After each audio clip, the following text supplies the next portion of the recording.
Murshidabad news টাইমে সকলকে স্বাগত। এই মুহূর্তে সব থেকে বড় ব্রেকিং নিউজ, আবারও আবাস যোজনার তালিকা নিয়ে নতুন করে অভিযোগের দানা বাঁধলো। ঘটনাটি ঘটেছে শক্তিপুর থানা বেলডাঙ্গা 2 মোহাম্মদপুরে।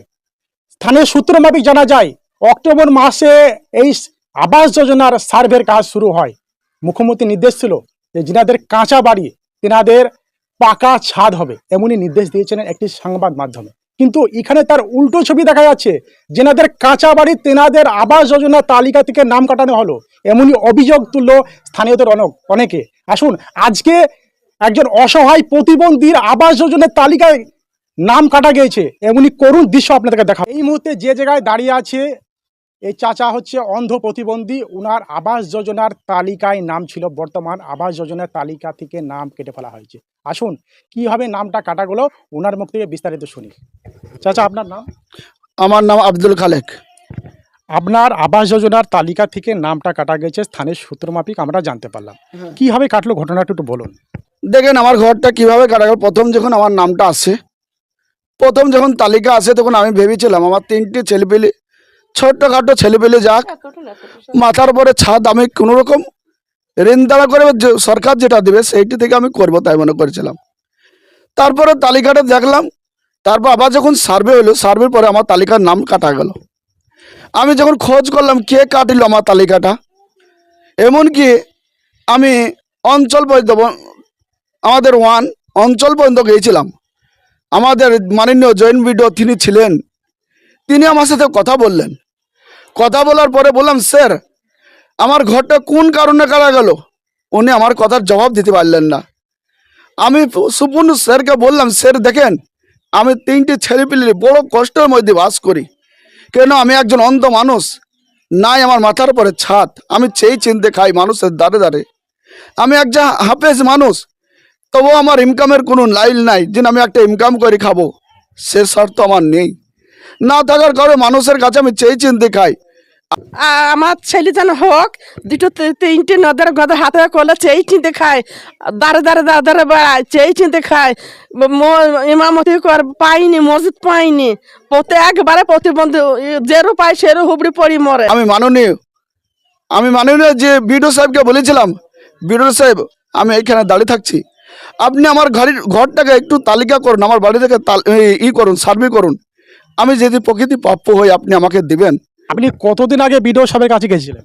বছর খানিক হলো। আচ্ছা, আপনি কবে থেকে জানতে পারলেন যে আবাস যোজনার তালিকায় আপনার নাম আছে? প্রথম যখন সার্ভে লিস্ট বাড়ায় তখন আমি জানতে পেরেছিলাম আমার নাম ছিল। সরকারের কাছে আবেদন রাখছে, ওই অন্ধ মানুষের যদি ঘরটা বাদ যায় তাহলে আমাদের খুব খারাপ লাগছে। অন্ধ মানুষটা তো সেই চিন্তা খেয়েছে, ওই মানুষটা তো 5 জায়গায় বেড়াই চার করছে, তো ঘর দূর করতে পারবে না, অত 2 বাচ্চা করছে, হাতে করলে হয়ে গেছে, ঘর দূর করতে পারে না। ওকে আমাদের আবেদন, ওকে ঘরটা দিতেই হবে, যেমন করেই হোক মমতা মুখ্যমন্ত্রীকে। আচ্ছা, বর্তমানে আপনি বলছেন যে আবাস যোজনার তালিকা থেকে আপনার নামটা কাটা গেছে, কবে থেকে বুঝতে পারলেন? আমি দ্বিতীয় যখন লিস্ট বেরোচ্ছিল তারপর থেকে জানতে পারলাম আমার নাম কাটা গেছে। আচ্ছা, এখানকার যে স্থানীয় যারা মেম্বার তাদের কাছে কোনো সুরাহা মিলেছে? তাদের কাছে গিয়েছিলাম, তারা কোনো আমাকে সুরাহা দেয়নি। যে নামটা আসে বা ঘরটা পান, আপনারা খুশি হবেন তো? হ্যাঁ, আমাদের তো ওই ছেলেটার আবার নাম আছে, ঘর আছে, আমরা খুশি। গ্রামে আমাদের পাড়ার একটা ছেলে অন্ধ, ও কোনো নাই, কর ধার কিনা নাই, খাটতে খুঁটতে পারে না, তাহলে ওকে ঘরটা না দিলে পারে আমাদের তো খুব খারাপ লাগছে। ঘরটা দিলে আমরা গ্রামবাসী আমরা সবাই খুশি। ওনারা কি বলতে চাইছেন? ওনারা বলতে চাইছেন কে কেটেছে আমি বলতে পারবো না। এখন আপনি সরকারের কাছে কি চাইছেন? সরকারের কাছে আমি চাচ্ছি যাতে আমার মাথার উপরে ছাড়টা যেন হয়, যেভাবে তালিকা আছে আমার নামটা যেন আসে। ভালো ব্যবসা করছে, সে যদি পার্টি করতে পারে, 10টা ভোট করাইতে পারে, মেম্বার তাকে দিবে, কিন্তু খালেককে দিবে না। তাকে দিবে কেন? বলবে ও আমার ভোটে ঘুরিছে জি। আর খালেক তো অন্ধ মানুষ, সে একটা হাফেজ মানুষ, সে তো রাজনীতি করবে না, তার জন্য সে পাবে না। অন্ধ প্রতিবন্ধী খালেক শেখের আবাস যোজনার তালিকায় নাম ছিল, বর্তমানে আবাস যোজনার তালিকা থেকে নামটা কেটে ফেলা হয়েছে। এখানকার যারা স্থানীয় ওনারা কি বলছেন আসুন শুনি। অন্ধ প্রতিবন্ধী খালেক শেখের নাম আবাস যোজনার তালিকা থেকে নামটা কেটে ফেলা হয়েছে, এই ব্যাপারে আপনি কি বলতে চাই? বলতে চাইছি যে আবার নতুন করে ইনকোয়ারি করে ঘরগুলা দেখুক, দেখার পরে যারা পাওয়ার ব্যক্তি তাদেরকে দেখ, আমাদের কোনো আপত্তি নাই। মানে যাদের ঘর পাচ্ছে তারা হয়তো দেখা গেল কারো 2তলা, কারো 1তলা, কারো প্লাস্টার, কারো মোজাক, তারা কিন্তু ঘর পাচ্ছে। কিন্তু যারা প্রকৃত যারা ব্যক্তি, যারা এই যে প্রতিবন্ধী একটা খালেক সাহেব অন্ধ, 5 জনের বাড়িতে চেয়ে চিনতে খায়, কিন্তু ওনার নামটা কাটা গেল। কিন্তু কিভাবে কাটলো, উনি গিয়েছিলেন বিডিওর কাছে বা অঞ্চলে গিয়েছিলেন, ওখানে যে বলেছে যে আমরা কি করে কেটেছে আমরা বলতে পারবো না। মেম্বার থাকে তো গ্রামের লোকে তো ভোট দিয়ে জিতাইছি। এখন তো এখানে তো যেটা দেখাইছে প্রধান মেম্বার এত টাকার খেলা হয়েছে। যে যার দোতলা বাড়ি আছে সে যদি বলছে আমি 15,000 টাকা দেবো, আমি 20,000 টাকা দেবো, আমার ঘরটা ভরে দাও, তার নামটা হয়ে যাচ্ছে। আর যে প্রাপ্য সে টাকা দিতে পারছে না বলে তার নামটা কাটা যাচ্ছে, বলছে তোর নাম নাই। কিন্তু কিভাবে কাটলো, উনি গিয়েছিলেন বিডিওর কাছে বা অঞ্চলে গিয়েছিলেন, ওখানে যে বলেছে যে আমরা কি করে কেটেছে আমরা বলতে পারবো না। তাহলে ও অন্ধ প্রতিবন্ধী মানুষ কি করবে? প্রথম লিস্টে কি নাম ছিল হ্যাঁ, প্রথম লিস্টে ওর নাম, আর দ্বিতীয় লিস্টে কি নাম ছিল? দ্বিতীয় লিস্টে নাম ছিল, তারপরে ফাইনাল লিস্টে ওর নামটা ছিল না।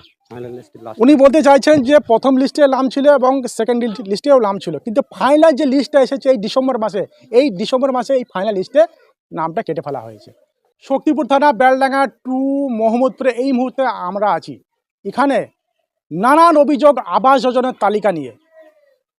আমাদের সঙ্গে যিনি দাঁড়িয়ে আছেন ওনার হাজব্যান্ডের নাম ছিল, প্রথম লিস্টের নাম ছিল, সেকেন্ড লিস্টের নাম ছিল আবাস যোজনার তালিকায়। আমি ক্যামেরাম্যানকে বলবো গোটা চিত্রটা দেখানোর জন্য। এখানে চিত্র কথা বলে মুখ্যমন্ত্রী মমতা বন্দ্যোপাধ্যায় বলেছিলেন যে যেনাদের কাঁচা বাড়ি তেনাদের পাকা ছাদ হবে, এমনই ঘোষণা দিয়েছিলেন একটি সংবাদ মাধ্যমে। কিন্তু এখানে তার উল্টো ছবি দেখা যাচ্ছে, যেনাদের কাঁচা বাড়ি সেই বাড়িগুলো দেখে দেখে কাটা হচ্ছে। আসলে আমি ক্যামেরাম্যানকে বলবো গোটা চিত্রটা দেখানোর জন্য। এখানে আমি ঠিক সেই জায়গায় দাঁড়িয়ে আছি, দেখেন এখানে একদম কাঁচা বাড়ি যেটা বলে আবাস যোজনার তালিকায় এনার নাম ছিল, একদম টালের ঘর, পুরো ঝুল ধরে গেছে। এখানে একদম পরিষ্কার পুরো দেখতে পাওয়া যাচ্ছে এখানে উনি ওনার যে ছেলে পেলে নিয়ে বেশ কষ্টের মধ্যে এখানে জীবনযাপন করছেন। একদম বর্ষাকালে এখানে বৃষ্টি পড়ে বাচ্চা কাচ্চা নিয়ে অনেক কষ্টের মধ্যে জীবনযাপন করেন।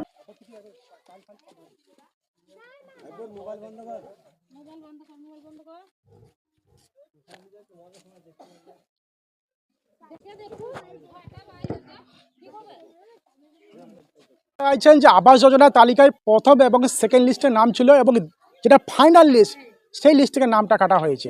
আসুন ওনার মুখ থেকে আরও বিস্তারিত শুনি। তারপর আপনি যে স্থানীয় যারা মেম্বার ওনাদের কাছে গিয়েছিলেন? হ্যাঁ গিয়েছিলাম। তারা বলেছে আমরা কোনো এর কোনো ব্যাপারে কিছু জানি না। আমরা বলেছি কিভাবে কাটলো, আমরা কি এরকমভাবে প্রাপ্য, একান্তই প্রাপ্য, আমরা অসহায়, আমাদের একটা ইনকাম খাটুনির উপরে নির্ভর, ছেলে মেয়ে নিয়ে পড়াশোনা, তাদের খাওয়া দাওয়া, কিভাবে কষ্ট করে জীবনযাপন চালায়, তাহলে দিন আনে দিন ফুরিয়ে যায়, তাহলে আমরা কি প্রাপ্য না, সে জিজ্ঞাসা করেছি, কিন্তু তারা কোনো উত্তর দেয়নি। এই মুহূর্তে আমাদের সঙ্গে আরেকজন আছে, ওনার যে ছেলের আবাস যোজনা তালিকায় নাম ছিল, প্রথম এবং সেকেন্ড লিস্টের নাম ছিল, বর্তমানে কিন্তু ফাইনাল যে লিস্ট সেই লিস্ট থেকে নামটা কেটে ফেলা হয়েছে। আসুন উনি কি বলছেন আরো বিস্তারিত শুনুন। তাতাবরের নামটা কাটিয়ে দিছে, আতিকুরের নামটা কাটিয়ে দিছে, দুটো ছেলের নামটা কাটিয়ে দিছে। দিয়ে আমার ছেলেরা খুব অসহায়, টাকা পয়সা কিছুই নেই, ঘরে করতে পারে না, একবার বর্ষার সময় জলে ভিজে, তাহলে এবার সে ঘরটা তো করতে হবে। তা গাঁয়ের লোক কিসে কি করলু, কেটে দিলু আমার ছেলেদের নাম, আমার ছেলেরা কার অন্যায় করে না। আবাস যোজনার সার্ভের যেসব অফিসাররা এসেছিল ওনারা বললেন যে যেনাদের নাম কাটা গিয়েছে তেনারা বিডিও অফিসে কমপ্লেন জানাতে। আপনি জানিয়েছিলেন? হ্যাঁ জানিয়েছিলাম, দুবার জানিয়েছিলাম। আগে একবার যখন প্রথম আসলো দিয়ে লিস্টটা বেরোলো তখন নাম ছিল, তারপরে বলছে যে লিস্টের নাম নেই। তারপরে আমরা গেলাম ব্লকের সমস্ত দরখাস্ত নিয়ে আর ডকুমেন্টস নিয়ে জমা দিয়ে আসলাম, তখন আর কিছু হলো না। তারপরে আবার যখন আসলো লিস্ট তখন তারপরেও আবার নাম নেই যখন দেখলাম, তারপরে আবার ব্লকের ডকুমেন্টস নিয়ে জমা দিলাম, তারপরেও কোনো সুরাহা মিলে। নামটা কারা কেটেছে বলে মনে হয় আপনার? গাঁয়ের লোকে কেটেছে, কে কাটবে, কোথাকার লোক আসবে কাটতে আমার ছেলেদের নাম। আচ্ছা, অঞ্চল বা বিডিও অফিসে গিয়েছিল? এটা সবাইকে জানাইছি, আমার ছেলে সবাইকে জানাইছি, আমার ছেলের কেউ ভেলো লিলু না, কেউ গিরাইছে কেন, আমার ছেলেকে অহাস্য করলো সবাই। স্থানীয় মেম্বাররা কি বলতে চাইছেন? তা স্থানীয় মেম্বাররা বলছে আমরা জানি না কে কেটেছে, আমরা কি বলতে পারবো, তোমরা দেখিলাও গা। আবার যে মুখ্যমন্ত্রী বলেছিলেন একটা হেল্পলাইন দিয়েছিলেন নাম্বার, সেখানেও 2 থেকে 3 বার জানিয়েছিলাম, আবেদন জানিয়েছিলাম, সেখান থেকেও কোনো উত্তর পাইনি। মুখ্যমন্ত্রী মমতা বন্দ্যোপাধ্যায় উনি হচ্ছেন দয়ালু, উনি সাধারণ মানুষের জন্য অনেক কোনো কাজ করছেন। তো ওনার কাছে আপনার কি অভিযোগ, কি চাইছেন? আমার ছেলেটাকে বাসা করে দিতে হবে, আমার ছেলে ঘর করতে হবে, আমার ছেলের গরিব মানুষ পাচ্ছে না, কিছুই পাচ্ছে না, আমার ছেলেরা ঘরটা করে দিতে, আমার ছেলের অসহায় মানুষ, যা দিন খাটে দিন খায়, ছেলেদের লেখাপড়া শেখাতে পারছে না, ছেলেদের খাবার চাইতে পারছে না, তাহলে আমার ছেলেরা কি করে ঘরটা করবে? তাহলে গাঁয়ের লোক মেম্বাররা সব এলু, ঘর ইনকোয়ারি করতে এলু, যাদের পাকা ঘর, কাদের জন্য চালা ঘর দেখে ঘর লিচ্ছে, ছাগলের গোয়ালটা পরিষ্কার করে সে ঘর লিচ্ছে, তাহলে আমার ছেলেদের দেখাইতে আমার ছেলেদেরকে ইনকোয়ারি দেখলো না। এখন আপনি মুখ্যমন্ত্রী মমতা বন্দ্যোপাধ্যায়ের কাছে কি মানে অভিযোগ করছেন, মানে কি চাইছেন? আমি চাইছি যারা প্রকৃতই প্রাপ্য কাঁচা ঘর যাদের তাদের যেন তারা ঘরটা পায়, তারা নিজস্ব থেকে এসে কিংবা কোনো কিছু মানে এ তো মানে কারোর মাধ্যমে তো ইনকোয়ারি করে তো সেটা হচ্ছে না, যাতে নিজে থেকে এসে যাতে ইনকোয়ারি করে যদি আমরা প্রাপ্য সত্যিকারে যদি পাই সেভাবে যে পাইয়ে দেখ, আর যদি না পাই এসে দেখে যাক, যদি না পাই না পাবো।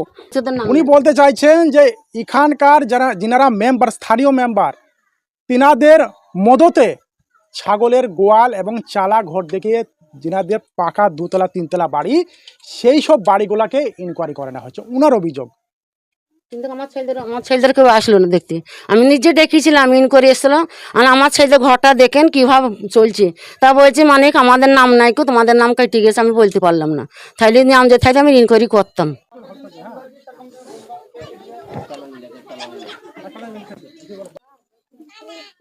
আবাস যোজনা তালিকায় নানান অভিযোগ, এই অভিযোগ নিয়ে আমাদের সঙ্গে আরেকজন আছে যিনার প্রথম এবং সেকেন্ড লিস্টে নাম ছিল। বর্তমানে ফাইনাল যে লিস্টটা এসে ডিসেম্বর মাসে, সেই লিস্টে আর নাম আসেনি। আসুন উনি কি বলছেন আরো বিস্তারিত আপনাদেরকে জানাচ্ছি। আবাস যোজনায় কার নাম ছিল? আমার ছোট বেটার। আপনার নাম ছিল? হ্যাঁ আমারও ছিল, কেটে দিয়েছে। আপনি কবে থেকে জানলেন যে আবাস যোজনা তালিকায় নাম আছে? ওই আগু ছিল দুই ভাইয়ের সেকেন্ড একটা লিস্ট বার হয়েছিল, তখন নাম ছিল? তখন ছিল। আবাস যোজনা তালিকায় যারা সার্ভে করছিলেন ওনারা বললেন যে কারো নাম যদি এড়িয়ে যায় বা কাটা পড়ে তাহলে বিডিও অফিসে কমপ্লেন জানার জন্য জানিয়েছিলাম। কাগজ জমাও দিয়ে এসেছিলাম বুলোকে। হ্যাঁ, তা কাগজ জমা তো কই পাত্তাই নাই। উনি হচ্ছে অন্ধ প্রতিবন্ধী, লোকের দাঁড়ে দাঁড়ে উনি চেয়ে চিনতে খান, কিন্তু ওনার স্বপ্ন ছিল যে আবাস যোজনা তালিকায় নাম আছে এবং সেই টাকা দিয়ে তিনি এই ভাঙা চালকে ভেঙে নতুন করে বানাবেন। বর্ষাকালে কিন্তু বৃষ্টি পড়ে, উনি নিজের স্ত্রী ছেলেপেলে নিয়ে খুব কষ্টের মধ্যে জীবনযাপন করেন, কিন্তু সেই স্বপ্নই রয়ে গেল। বিডিও সাহেব থেকে শুরু করে স্থানীয় মেম্বারের সকলের কাছে গিয়েছিলেন, কিন্তু কারো কাছে কোনো সুরাহা মেলেনি, তাই স্বপ্নই রয়ে গেল। মোহাম্মদপুর থেকে ক্যামেরাম্যান আসিফের সঙ্গে মুর্শিদাবাদ নিউজ টাইম।